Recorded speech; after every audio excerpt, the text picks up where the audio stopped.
शकुन रहस्य में अलग अलग जो शकुन होते हैं उसके क्या पारंपरिक परिणाम होते हैं उस विषय में हम चर्चा कर रहे हैं।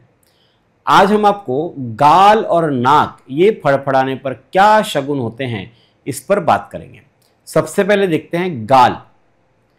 यदि दाई ओर का गाल आपका फड़फड़ा रहा है तो ये संकेत कर रहा है कि शीघ्र ही व्यक्ति बीमार पड़ सकता है। अगर राइट हैंड साइड का गाल आपका फड़फड़ाता है तो ये बीमारी का संकेत लेकर आता है और इस बात का संकेत है।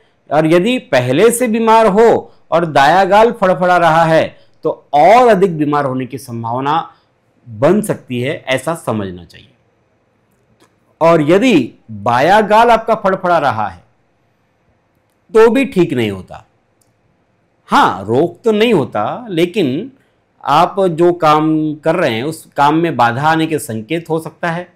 और ऐसा नहीं है कि गाल फड़फड़ाना बुरा ही होता है, इसके अच्छे भी शगुन हो सकते हैं।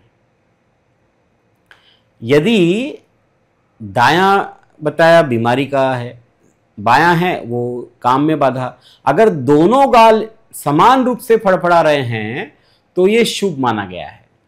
इससे बहुत सा धन कार्य क्षेत्र में आप प्राप्त कर सकते हैं। गाल को लेकर के एक मजेदार शकुन है कि जो कहता है, जो होता भी है और कुछ बार नहीं भी होता है, दोनों बातें हैं।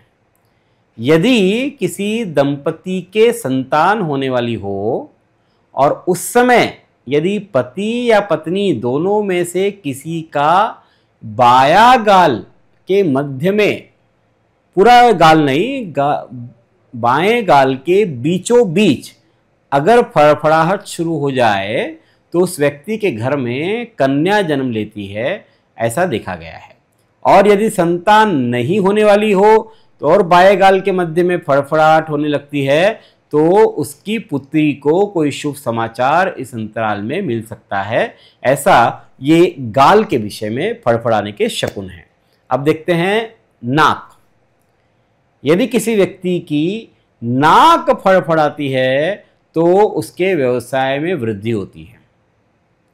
लेकिन यदि दाहिनी ओर की नाक फड़फड़ा रही है और वो विवाह योग्य उम्मीदवार है तो उसके लिए बैंड बाजे के इंतजाम करना पड़ेगा। वो शुभ होता है, उसका विवाह शीघ्र हो सकता है, जुड़ सकता है, ये इस बात का संकेत करता है। और यदि किसी की नाक की नोक फड़फड़ाती है, नाक की जो सबसे आगे वाली जो पॉइंट है, नोक है, वो फड़फड़ाता है तो कोई आफत आने वाली है, ऐसा समझना चाहिए, या कोई फिर रोग हो सकता है। यदि नाक के नथुने ये अंदर से फड़फड़ाते हैं तो कोई अच्छा कार्य होने वाला है, ऐसा समझना चाहिए। और यदि दोनों नथुनों के अंदर फड़फड़ाहट का अनुभव होता है तो प्रतिष्ठा और ख्याति बढ़ने वाली है, ऐसा आप सोचिए। और यदि नाक के बाईं ओर का भाग आपका फड़फड़ा रहा है तो जल्द ही कोई अच्छा समाचार आपको सुनने को मिलेगा।